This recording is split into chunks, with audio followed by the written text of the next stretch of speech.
और बुलेटिन की शुरुआत आज की अहम और बड़ी खबर के साथ करते हैं। आज देखिए, नए संसद भवन का भूमि पूजन होने जा रहा है। प्रधानमंत्री नरेंद्र मोदी आज इसका भूमि पूजन करेंगे और इस दौरान लोकसभा स्पीकर ओम बिरला भी मौजूद रहेंगे। नए संसद भवन पर बनाने में कुल लागत आएगी 971 करोड़ रुपए और ये जो नया संसद भवन आप तस्वीरों में देख सकते हैं वो तिकोना होगा। ये 3 फ्लोर का होगा, ग्राउंड फ्लोर, बेस फ्लोर और सेकंड फ्लोर। इसके अलावा इस संसद भवन को बनाने में नई टेक्नोलॉजी का इस्तेमाल किया गया है। पहले की जो टेक्नोलॉजी थी, पहले जो संसद था वो बहुत पुराना था और वो भूकंप आने के खतरा था कि भूकंप आने से वो संसद भवन गिर सकता है। जो नई संसद भवन बन रहा है वो बिल्कुल नई टेक्नोलॉजी से लैस होगा।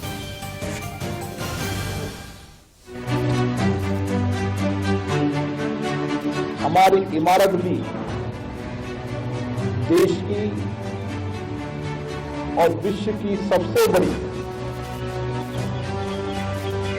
लोकतांत्रिक संस्था होने के कारण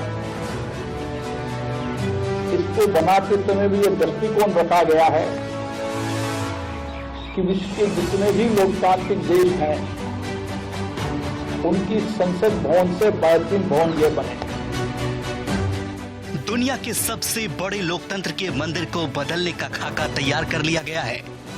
आजादी के 75 साल बाद हिंदुस्तान के लोकतंत्र के मंदिर की तस्वीर कुछ ऐसी ही होगी। नया संसद भवन आजाद और आत्मनिर्भर भारत की एक अलग तस्वीर दिखाएगा। नया भवन इस बात का प्रतीक बनेगा कि आजादी के महज 75 साल के बाद ही हमने अपने देश को हर तरीके से कैसे मजबूत स्थापित किया है। एक जैसी ऊंचाई और सामान्य रूप से एक जैसा इसका बाहर का दृष्टिकोण होगा, इमारत होगी, लेकिन ये अपने आप में एक विशिष्ट पहचान विश्व के सबसे बड़े लोकतंत्र मंदिर होने की भी एक झलक नजर आती है।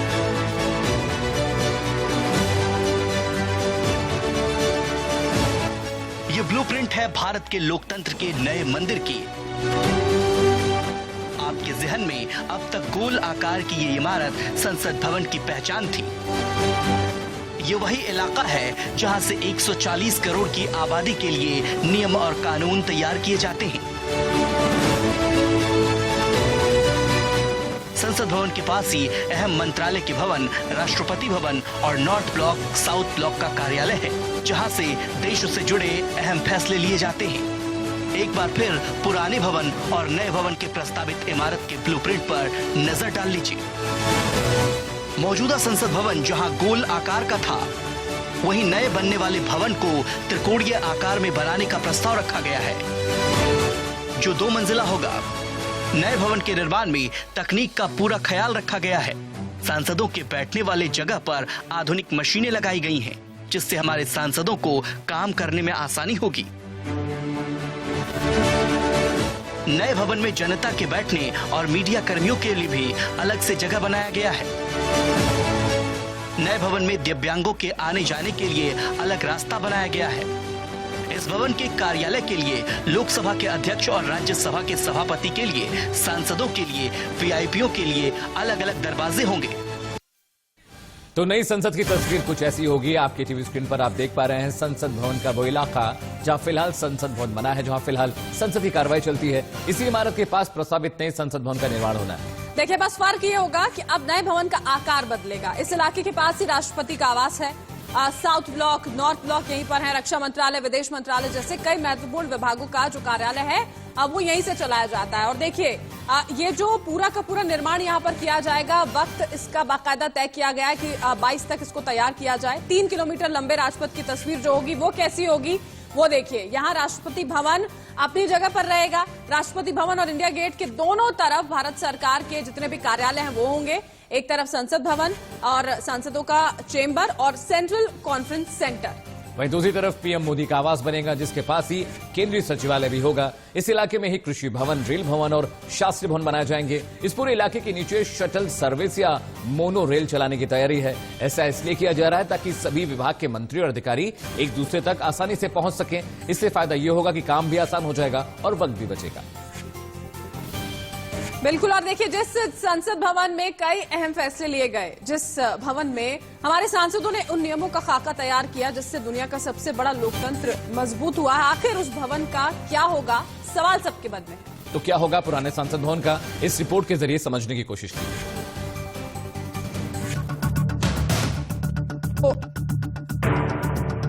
14 अगस्त 1947 को मौजूदा संसद भवन में ही देश के उस वक्त के प्रधानमंत्री जवाहरलाल नेहरू ने देश की आजादी के बाद ये भाषण दिया था। Freedom and power bring responsibility. That responsibility rests upon this assembly, a sovereign body representing the sovereign people of India. अब तकरीबन 7.5 दशक के बाद भारत के लोकतंत्र की पहचान बन चुके इस भवन को बदला जा रहा है। आइए अब हम आपको मौजूदा संसद भवन से जुड़ी कुछ अहम बातें बताते हैं। संसद भवन को सर एडविन लुटियंस और सर हर्बर्ट बेकर ने डिजाइन किया था और 12 फरवरी 1921 को इसकी नींव रखी गई थी। संसद भवन को बनाने में 6 साल का वक्त और 83 लाख रुपए का खर्चा आया था। 14 अगस्त 1947 से पहले इसी हॉल से यूके से भारत में सत्ता का हस्तांतरण होता था। संसद की लाइब्रेरी देश की दूसरी सबसे बड़ी लाइब्रेरी है। पहली नेशनल लाइब्रेरी कोलकाता में है। देश का सुप्रीम कोर्ट पहले संसद के सेंट्रल हॉल में था। आजादी के बाद नई सुप्रीम कोर्ट की बिल्डिंग बनाई गई। संसद की लाइब्रेरी में भारत के संविधान की हिंदी और अंग्रेजी में हाथ से लिखी प्रतिलिपि नाइट्रोजन गैस से भरे चैम्बर में रखी गई है। भवन के गोलाकार संरचना निरंतरता की प्रतीक है, जो दर्शाती है कि सत्ता बनी रहेगी और कभी खत्म नहीं होगी। लोकसभा का हरा रंग भारत के कृषि प्रधान देश होने और राज्यसभा का लाल रंग देश के लिए बलिदान का प्रतीक है। लेकिन वक्त के साथ देश की जरूरत बदली और संसद भवन को बदलने की मांग भी बढ़ने लगी। बढ़ती जिम्मेदारी और कर्मचारियों की बढ़ती संख्या की वजह से देश को नया भवन देने का फैसला लिया गया है। लेकिन इसका मतलब ये कतई नहीं कि इससे पूरे भवन की महत्ता खत्म कर दी जाएगी। पुराने संसद भवन बेहद ऐतिहासिक है और हिंदुस्तान के लिए कई खास लम्हों का प्रतीक रहा है।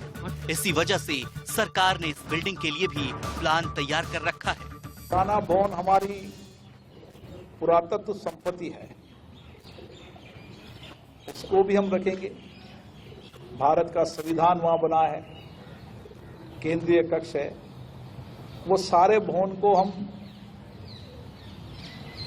हमारी पुरातत्व संपत्ति के रूप में, उस समय के जो हमारे शिल्पकार थे, जो मैं सोचता हूं कि उस समय की परिस्थिति के सबसे आधुनिक शिल्पकार थे, जिनके पसीना बहा, जिनके हाथ की कलाकृति रही, उसको हमेशा देश देखेगा और आने वाली पीढ़ियां भी देखेगी। इसलिए उस भवन को हम उसी अवस्था के बहुत जल्द अब संसद भवन और उसके आसपास के इलाके की काया बदलने वाली है। सत्ता का केंद्र माने जाने वाले लुटियंस दिल्ली को नया आकार दिया जाएगा और सरकार का मानना है कि इस नई जगह से लिए गए फैसले से ही भारत विकास की नई सीढ़ियां चढ़ेगा। Bureau report, India news. आंदोलन का आज 15वां दिन है। 14 दिसंबर से किसान एक बड़ा आंदोलन करने वाले हैं। पूरे देश में किसानों का प्रदर्शन होने वाला है और भी उग्र और भी बड़ा। बिल्कुल, देखिए, सरकार के मंत्रियों का घेराव किसान करेंगे। हर जिले के मुख्यालय का घेराव किया जाएगा। कल बाकायदा प्रेस कॉन्फ्रेंस कर किसानों की ओर से ये बात साझा की गई कि जो तमाम प्रस्ताव सरकार की ओर से यहां पर दिए गए हैं, हम उसे नामंजूर करते हैं और किसान आंदोलन अब आगे बढ़ाया जाएगा और तेज किया जाएगा। क्योंकि सरकार की ओर से भेजा गया कृषि कानूनों में बदलाव से जुड़ा 10 पॉइंट का लिखित प्रपोजल किसानों ने ठुकरा दिया। इतना बोलना चाहता हूं कि गवर्नमेंट की प्रपोजल को पंजाब के संगठनों ने और देश के संगठनों ने पूरी तरह रद्द कर दिया। किसान नेताओं ने दावा किया कि ये सम्मान का मुद्दा है। अगर सरकार कानून वापस नहीं लेना चाहती और जिद पर अड़ी है तो किसान भी अपनी बात पर डटे हैं।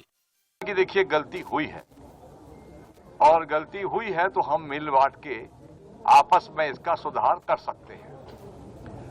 हम लोगों ने फिर भी मना किया और साफ कह दिया कि हमारी डेडलाइन है एकदम 3 अध्यादेश पूरी तरह निरस्त हो और एमएसपी पर क्रय करने की गारंटी का कानून बनाया जाए। ये 2 बातें उनको साफ कह दी। फिर भी उन्होंने कहा कि हमारी रिक्वेस्ट है कि आपको हम प्रपोजल भेजेंगे इन्हीं आवश्यक सुधारों को लेकर प्रपोजल हम भेजेंगे, आप उस पर कम से कम विचार करें या गौर करें। प्रपोजल जो आया वो गोल मोल जिस प्रकार का 3 अध्यादेश के बारे में सरकार जारी होने के बाद से लगातार कह रही है, उसी के आसपास है कि इससे बहुत फायदा होगा, ये किया जाएगा, वो किया जाएगा, सौदरीकरण किया जाएगा, किसान की आय दूनी की जाएगी, ये सब किया जाएगा, पर कैसे किया जाएगा इसका कोई स्पष्ट उल्लेख नहीं है। चूंकि हम लोग कह चुके हैं कि हमको ये अध्यादेश निरस्त कराना है और एमएसपी पर गारंटी का कानून। इतना ही नहीं, गुस्साए किसानों ने अब पूरे देश में आंदोलन तेज करने का ऐलान किया और कहा कि रिलायंस के जितने भी प्रोडक्ट हैं सभी का बॉयकॉट करेंगे और जियो के सिम पोर्ट कराने के लिए अभियान चलेगा। 12 दिसंबर तक दिल्ली जयपुर और दिल्ली आगरा हाईवे को जाम कर दिया जाएगा। पूरे देश में जिला मुख्यालय पर 14 दिसंबर को धरना प्रदर्शन होंगे। जो धरने नहीं लगाएंगे वो किसान दिल्ली कूच करेंगे। दिल्ली की सड़कों को एक एक करके जाम किया जाएगा। साथ ही बीजेपी के सभी मंत्रियों का घेराव होगा। 14 तारीख को पूरे देश में धरने प्रदर्शन किए जाएंगे। धरने के साथ साथ ये दूसरी स्पेसिफिक जो दिल्ली के इर्द गिर्द के प्रांत है, उत्तराखंड, यूपी, पंजाब, हरियाणा, मध्य प्रदेश, राजस्थान, ये एक दिन के लिए दिल्ली चलो की काल देते हुए धरने लगाएंगे। दूसरे देश के जो हिस्से है south eastern India, south India, वहां वो लोग 14 तारीख के बाद भी इन धरने प्रदर्शनों को जारी रखेंगे अनिश्चित काल के लिए। 12 तारीख को पूरे देश में टोल प्लाजा जो है उनको फ्री कर दिया जाएगा, 12 तारीख को एक दिन के लिए। और 12 तारीख को ही दिल्ली जयपुर हाईवे, जयपुर दिल्ली हाईवे को 12 तारीख अल्टीमेटम है, उससे पहले भी हो सकता है। 12 से 12 तक तो वो जाम हो ही जाएगा। जियो के बारे में हमारे अध्यक्ष जी ने बता दिया। जियो यानी रिलायंस कंपनी के जो भी प्रोडक्ट एंड सर्विसेज है उनको बाइकाट किया जाएगा। जियो सिम के लिए काल दिया जाएगा उसका पोर्ट करवाने के लिए। कुल मिलाकर कई दौर की बातचीत के बावजूद केंद्र सरकार किसान संगठनों को मनाने में नाकाम रही है, क्योंकि केंद्र का प्रस्ताव ठुकराते हुए किसान संगठनों ने टस से मस नहीं होने की बात कही है। और वहीं देखिए, किसान नेता जो है वो लगातार ये आरोप लगा रहे हैं कि सरकार उनके साथ धोखा कर रही है और गोलमोल प्रपोजल भेजकर उनका समय खराब करने की कोशिश की जा रही है।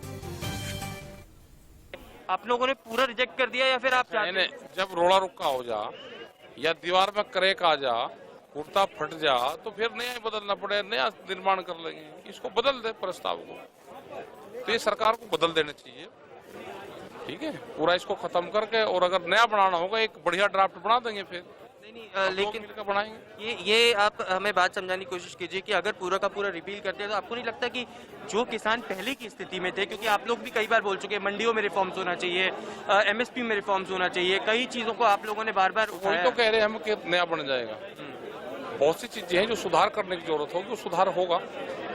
आगे अब क्या रणनीति रहने वाली है? क्योंकि अभी तो आंदोलन 14 तारीख तक के तो आंदोलन है। अभी तो सरकार की तरफ से क्या प्रस्ताव आता है उस पर चर्चा करेंगे हम बैठ के।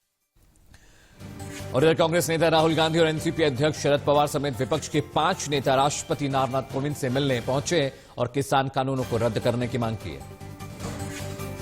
इस दौरान राहुल गांधी ने कहा कि किसानों ने देश की नींव रखी है, वो दिन भर इस देश के लिए काम करते हैं। ये जो कानून पास किया गया है वो किसान विरोधी है। प्रधानमंत्री मोदी ने कहा था कि यह कानून किसानों के हित के लिए है। ऐसे में सवाल यह है कि किसान आखिर इतना गुस्से में फिर से लेकर क्यों है?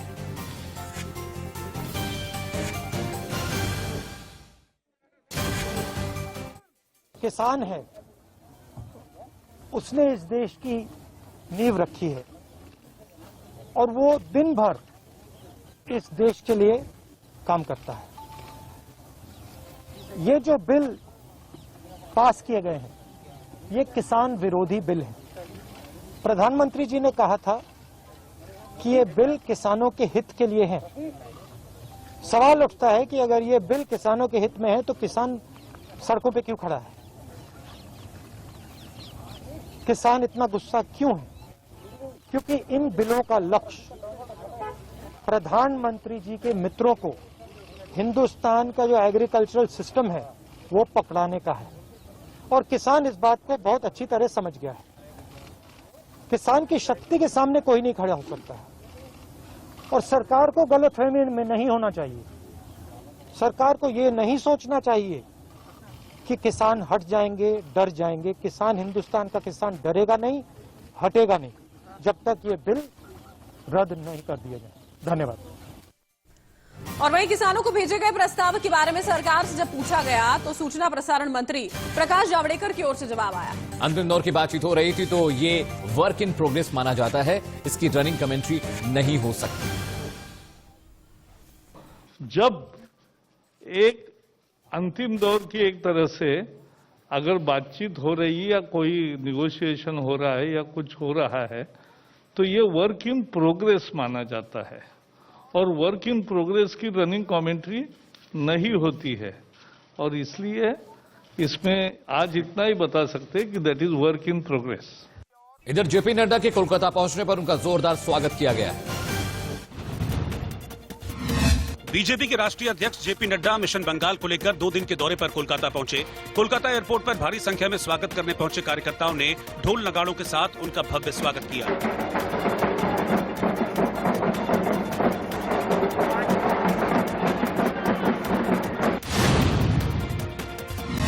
उत्तर प्रदेश के जालौन में किसान आंदोलन के समर्थन में समाजवादी पार्टी के कार्यकर्ताओं ने बाइक रैली निकाली। कार्यकर्ताओं ने बाइक रैली के साथ साथ पदयात्रा भी की और सरकार से कृषि कानून वापस लेने की मांग की।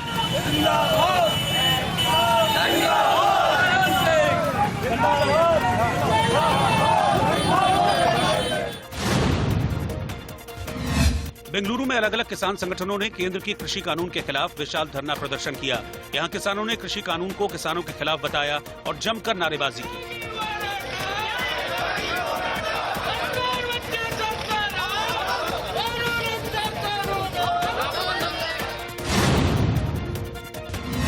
उत्तर प्रदेश के गाजीपुर में सपा विधायक वीरेंद्र यादव और उनके समर्थकों की पुलिसकर्मियों के साथ धक्का मुक्की हो गई। धक्का मुक्की का वीडियो भारत बंद के दौरान का है जो अब वायरल हुआ है। सपा विधायक नजरबंदी तोड़कर बाहर जाने की कोशिश कर रहे थे।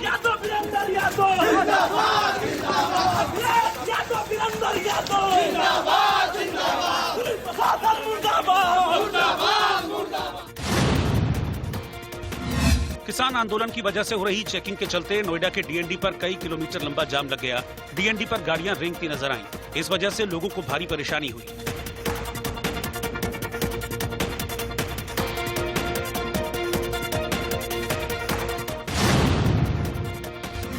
राजस्थान के फतेहपुर में नगर निगम चुनाव के परिणाम की घोषणा के दौरान विवाद हो गया। यहां बीजेपी और कांग्रेस कार्यकर्ताओं के बीच झड़प में बाप बेटे की मौत हो गई।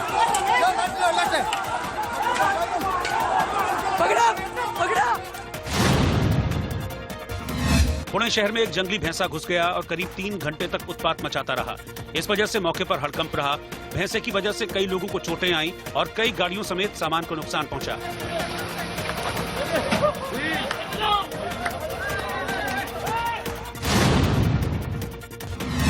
मध्य प्रदेश में जबलपुर के लॉर्डगंज इलाके में घर के बाहर खड़े युवक पर कुछ बदमाशों ने हमला कर दिया। बचाने पहुंचे एक युवक पर भी हमला कर दिया गया। बाद में पुलिस ने 4 आरोपियों को गिरफ्तार कर लिया।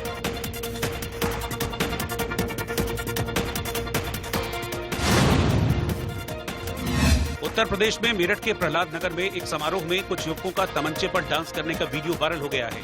इस वीडियो में 2 युवक बारी बारी से फायरिंग करते हुए और सेल्फी लेते दिखाई दे रहे हैं।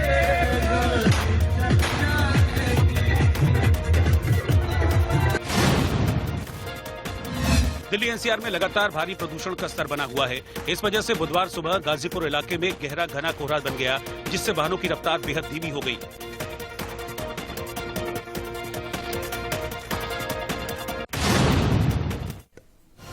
चलिए अब आपको रेगिस्तानी इलाके बाड़मेर लिए चलते हैं, जहां बेहद कम बारिश के चलते किसान बमुश्किल साल में सिर्फ एक फसल पैदा कर पाते हैं। यहां का किसान में दूर बैठकर आंदोलन में खुद का नफा नुकसान तलाशने में जुटा हुआ है। ये रिपोर्ट देखिए। बाड़मेर की इस बंजर जमीन पर बारिश लगभग ना के बराबर होती है, जिसके चलते यहाँ के किसान साल में एक ही फसल मुश्किल से उगा पाते हैं। उसमें भी किसानों को स्थानीय स्तर पर आपसी सहयोग से कॉन्ट्रैक्ट करना पड़ता है, यानी फसल जितनी होगी उसके आधे आधे का बंटवारा पहले से तय होता है। शायद इसे ही नए कृषि कानून में कॉन्ट्रैक्ट फार्मिंग कहा गया है। खेती वगैरह करते हो? खेती तो बारिश होती है तब करते हैं हम लोग। बारिश होती है तो करते हैं, नहीं बारिश होती है तो फिर ऊपर के सारे है वो भगवान के भरोसे ही रहते हैं। और खेती करने के बाद में अगर बारिश हो जाती है दोबारा तो ठीक है, ठीक ठाक हो जाता है। और बारिश नहीं होती तो फिर आप देख लो, ये बंजर जमीन पड़ी है, इसके अंदर कुछ मिलने वाला तो है नहीं। आपके इस क्षेत्र में ज़्यादातर जो लोग हैं वो कृषि करते हैं और दूसरों को खेत जोत के फिर दूसरों को देते हैं। तो फिर जोत के देते हैं तो उसमें तो क्या है, बारिश होती है तो मिलता है, नहीं तो वो आगे जैसे मेरा खेत है और मैंने किसी को जुताई करके दूसरे को दे दिया, न तो उसको मिलने वाला न हमारे को मिलने वाला, कुछ नहीं मिलेगा। लिहाजा इन किसानों को भी सरकार से खासी उम्मीद है कि सरकार इनका दर्द समझे और मदद का हाथ आगे बढ़ाए। केंद्रीय कृषि राज्य मंत्री कैलाश चौधरी यहीं से सांसद है, इसीलिए किसानों को लगता है कि वो उनकी मदद जरूर करेंगे। भाव बढ़ गए, किसान का एनएसपी वही का वही मिल रहा है, जो किसान मेहनत कर रहा है उसका पूरा जो दैनिक मजदूरी गिनते थे वो हिसाब लगाओ तो वो भी नहीं मिलने वाला है। किसान केंद्रीय मंत्री से भी अनुरोध है कि वो भी किसानों की तरफ थोड़ा ध्यान दे और जो किसान आज दुखी हो रहा है उसके जो समझौता है, जो बेनिफिट मिल रहे हैं वो बेनिफिट दे। और जो हमारे यहाँ के स्थानीय जो एमपी साहब है वो भी किसान कृषि विभाग में ही मंत्री है केंद्र में, उनसे भी अनुरोध है कि आप किसान की आवाज मिलाए। किसान अन्नदाता है, चाहे वो उत्तर भारत का हो या फिर बाड़मेर जैसे बंजर सूखे पड़े खेतों का। लिहाजा सरकार को ऐसी योजना बनानी होगी ताकि किसान को कम से कम उसकी लागत तो मिल सके और वो खुद अपना पेट तो भर सके। और ये रुक कर लेते हैं बड़ी खबर का। डीडीसी चुनाव के 5वें चरण की वोटिंग शुरू हो चुकी है। 57 सीटों के लिए किया जा रहा है मतदान। कश्मीर डिवीजन की 37 और जम्मू की 20 सीटों पर वोटिंग हो रही है। दोपहर 2 बजे तक देखिए वोट डाले जाएंगे और 22 दिसंबर को डीडीसी चुनाव के नतीजे आने वाले हैं। 19 तारीख को आखिरी चरण का मतदान यहां पर होगा। डीडीसी चुनाव के लिए आज 5वें चरण का जो मतदान है वो सुबह 7 बजे से शुरू हो चुका है। 22 तारीख को नतीजों का इंतजार होगा। 370 हटने के बाद जिस तरह की तस्वीरें अलग अलग मतदान केंद्रों से इस पहले चुनाव में देखने को मिली हैं, उसने कहीं ना कहीं ये स्पष्ट जरूर किया कि किस तरह से जो वहां की जनता है वो अपने लिए, विकास के लिए, बदलाव के लिए बाहर निकल रही है। बढ़ते हैं आगे। उत्तर प्रदेश की योगी सरकार ने बुजुर्ग मां बाप के लिए एक अहम फैसला यहां पर किया है और अब कोई भी संतान अपने बुजुर्ग मां बाप को उनकी संपत्ति से जबरदस्ती बेदखल नहीं कर पाएगी। इसके लिए सरकार उत्तर प्रदेश माता पिता और वरिष्ठ नागरिकों के भरण पोषण एवं कल्याण नियमावली 2014 में संशोधन करने जा रही है। प्रस्तावित संशोधन में न सिर्फ बुजुर्ग माता पिता के बच्चों बल्कि रिश्तेदारों को भी जोड़ा गया है। नए संशोधन के बाद पीड़ित मां बाप एसडीएम के सामने अपना केस रखेंगे और आदेश के बाद ऐसे बच्चों को वो अपनी संपत्ति से बेदखल कर सकते हैं जो उनकी देखभाल नहीं करते या उन्हें प्रताड़ित करते हैं। कहा यह जा रहा है कि अगली कैबिनेट में इसे मंजूरी के बाद राज्य में लागू किया जा सकता है। मौजूद है जस्टिस एन मित्तल साहब जो कि यूपी स्टेट लॉ कमीशन के चेयरमैन है। सर, जो रिकमेंडेशन है उसकी जरूरत क्या थी? देखिए, भारत सरकार ने सीनियर सिटीजन और पेरेंट्स मेंटेनेंस वेलफेयर एक्ट 2007 में बनाया था। इसमें सभी राज्यों को अपने अपने नियम बनाने की शक्ति दी गई थी। इसमें व्यवस्था ये है कि अगर कोई बच्चे अपने माँ बाप की देखभाल नहीं करते हैं, उनका भरण पोषण नहीं करते हैं, तो इनको एक साधारण प्रक्रिया अपनाते हुए उनको एक एप्लीकेशन देनी होती है। उसके अंतर्गत उनको भरण पोषण की जिम्मेदारी बच्चों पर डाल दी जाती है। इसमें उत्तर प्रदेश ने वर्ष 2014 में नियमावली बनाई थी और उसके नियमावली में भी ऐसी कोई व्यवस्था नहीं थी। सामान्यतया ये देखा जाता है कि जो बच्चे हैं या बहू हैं वो बुजुर्गों को उनके ही घर में बेगाना बना देते हैं और उनको ना तो सुख सुविधाएं देते हैं और ना ही उनकी ढंग से देखभाल करते हैं। तो ऐसे में ये व्यवस्था की गई है कि अगर कोई बच्चे अपने माँ बाप की देखभाल नहीं करते हैं या उनको परेशान करते हैं तो वे माँ बाप अपने बच्चों को या अपने उनके जो कोई निकट संबंधी उस संपत्ति में रह रहे हैं तो वो ट्रिब्यूनल जो स्थापित किए गए हैं हमारे उत्तर प्रदेश में भी, उस ट्रिब्यूनल में एक एप्लीकेशन दे सकते हैं और उस एप्लीकेशन में यह कह सकते हैं कि हम अपने बच्चों को अपने घर में नहीं रखना चाहते। तो ऐसी दशा में ट्रिब्यूनल सुनवाई करके उन बच्चों को बेदखल कर सकता है और बच्चों को और माँ बाप को उनकी संपत्ति दे सकता है। और इधर बॉलीवुड के ड्रग्स नेटवर्क की पड़ताल में जुटी एनसीबी को एक बड़ी कामयाबी मिली। एक बड़ा drug supplier Regal Mahakal NCB के शिकंजे में आ गया है। बताया जा रहा है कि रीगल महाकाल रिया चक्रवर्ती को ड्रग्स सप्लाई करता था। सूत्रों के मुताबिक इस अहम गिरफ्तारी से बॉलीवुड का ड्रग्स नेटवर्क पूरी तरह से पकड़ में आ सकता है। रीगल महाकाल को पुलिस हिरासत में भेज दिया गया है। इससे पहले एनसीबी ने ड्रग सप्लायर रीगल महाकाल को ड्रग्स और कैश के साथ मुंबई के अंधेरी वेस्ट से गिरफ्तार किया। नारकोटिक्स कंट्रोल ब्यूरो ने कल रात से ही मुंबई में जगह जगह पर छापेमारी शुरू कर दी है और मुंबई के ओशीवाड़ा इलाके में एक बड़े से ड्रग पेडलर्स आजम के घर पे जो है छापेमारी की गई है। आजम इसी बिल्डिंग में रहता है और आजम जो है वो रीगल के संपर्क में था। रीगल को ड्रग सप्लाई करने का काम जो है वो आजम ही करता था और उसके घर से करीब 2.5 करोड़ की ड्रग्स जो है वो बरामद की गई है। बताया जा रहा है कि रिया और शौविक समेत बॉलीवुड के कई सेलिब्रिटीज को रीगल महाकाल ने ही ड्रग सप्लाई की। अभी उसको मैं इतना ही आपके साथ शेयर कर सकता हूँ कि उसको अरेस्ट कर लिया गया है और कोर्ट के सामने इनको प्रस्तुत किया जाएगा थोड़ी देर में। रिया शौविक के किस तरह से लिंक है इसके महाकाल के, वो मैं शेयर नहीं कर सकता अभी। Thank you sir. क्या सीजर हुआ है सर, डिटेल अभी भी सर चल रहा है, बताएंगे आपको थोड़ी देर में। रीगल महाकाल से पूछताछ के बाद एनसीबी को कई अहम जानकारियां मिली हैं और फिर उसकी निशानदेही पर लोखंडवाला और मिल्लत नगर में ड्रग्स के मुख्य सप्लायर के ठिकानों पर छापेमारी की गई, जहां बड़े पैमाने पर ड्रग्स और कैश बरामद हुआ है। इस लिहाज से रीगल महाकाल के बॉलीवुड ड्रग कनेक्शन और नेटवर्क का पर्दाफाश हो सकता है। एनसीबी के सूत्रों के मुताबिक रीगल ने ड्रग सप्लाई के लिए एक लंबी चेन बनाई थी, जिसकी एक कड़ी अनुज केसवानी है और उसी से रीगल का नाम सामने आया। सूत्रों के मुताबिक रीगल की गिरफ्तारी से ड्रग का पूरा नेटवर्क सामने आ गया है। सुशांत केस के ड्रग कनेक्शन की जांच करते हुए एनसीबी 20 से ज्यादा गिरफ्तारियां कर चुकी है।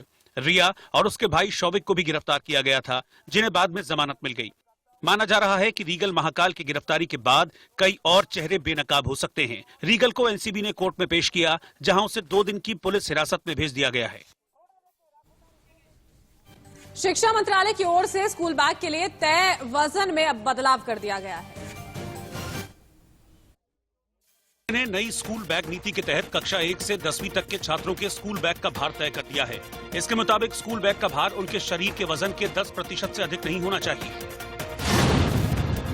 सिद्धार्थनाथ बत्रा को आईआईटी बॉम्बे में दाखिला देने के लिए सुप्रीम कोर्ट ने निर्देश दिया है। पिछले महीने गलत क्लिक करने की वजह से सिद्धार्थनाथ ने सीट खो दी थी। इसी के संबंध में छात्र ने सुप्रीम कोर्ट में याचिका दायर की थी।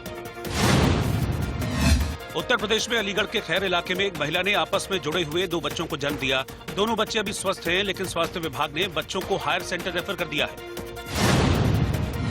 एलियंस की मौजूदगी को लेकर इजराइल के अंतरिक्ष सुरक्षा प्रोग्राम के पूर्व प्रमुख हाइम इशेद ने बड़ा खुलासा किया है। उन्होंने दावा किया है कि एलियंस वास्तव में मौजूद हैं और अमेरिका के अलावा इजराइल के साथ गुप्त रूप से संपर्क में हैं। दिल्ली में मिसेस इंडिया इंटरनेशनल क्वीन 2020 का आयोजन किया गया। इस इवेंट की विजेता पंजाब की मिसेस उपासना कालिया रहीं।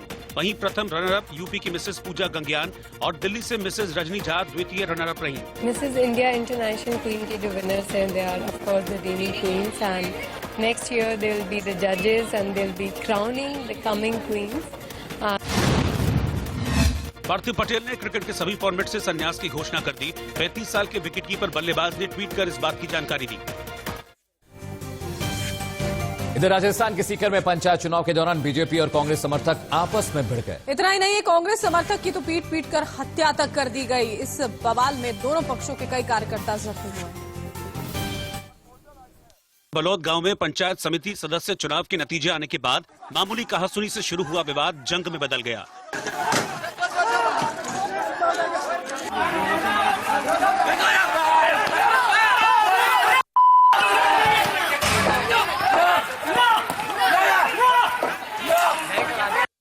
जानकारी के मुताबिक पंचायत चुनाव में जीत के बाद बीजेपी प्रत्याशी रूबीना खान का बलौद में विजय जुलूस निकाला जा रहा था। आरोप है कि जुलूस में शामिल लोगों ने एक शख्स को पकड़ लिया और उसके साथ मारपीट करने लगे, जिसकी जानकारी पर कांग्रेस प्रत्याशी के समर्थक मौके पर पहुंचे और दोनों पक्षों में मारपीट शुरू हो गई। लोग हाथों में लाठी, डंडे, सरिये और पत्थर लेकर आपस में भिड़ गए।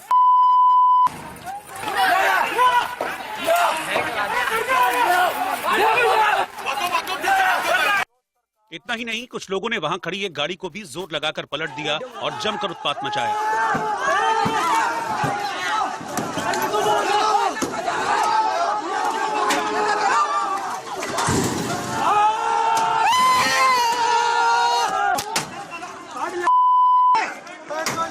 उधर जानकारी मिलने पर पुलिस मौके पर पहुंची और भीड़ को तितर-बितर किया गया। हालांकि इस बीच बवाल में कई लोग जख्मी हो गए, जिन्हें अस्पताल में भर्ती करवाया गया। लेकिन इस दौरान कांग्रेस प्रत्याशी संजू बगड़िया के एक रिश्तेदार ने दम तोड़ दिया, जबकि उनके कई रिश्तेदार जख्मी हो गए। जीत हार चुनाव में किसी की भी हो सकती है। हमने भी चुनाव जीते हैं, हमने चुनाव हारे हैं, लेकिन हमने कभी ऐसा नहीं किया। विपक्ष पार्टी ने हमारे साथ एक षड्यंत्र पूर्वक ऐसा कारनामे जो किए हैं ये बहुत ही निंदनीय है। हालांकि पुलिस ने दावा किया कि कानून व्यवस्था हाथ में लेने वालों को बख्शा नहीं जाएगा। इतना ही नहीं, पुलिस ने इस बवाल में शामिल 8 लोगों को हिरासत में ले लिया। उधर स्थानीय लोगों का दावा है कि बीजेपी ने वहां अल्पसंख्यक समाज के प्रत्याशी को टिकट दिया था, जिसके कारण कई दफा टकराव के हालात पहले भी बन चुके हैं। और इसी बीच बड़ी खबर जो आ रही है वो भी आपको बता देते हैं। देखिए, बीजेपी अध्यक्ष जेपी नड्डा जो है वो पश्चिम बंगाल के दौरे पर हैं।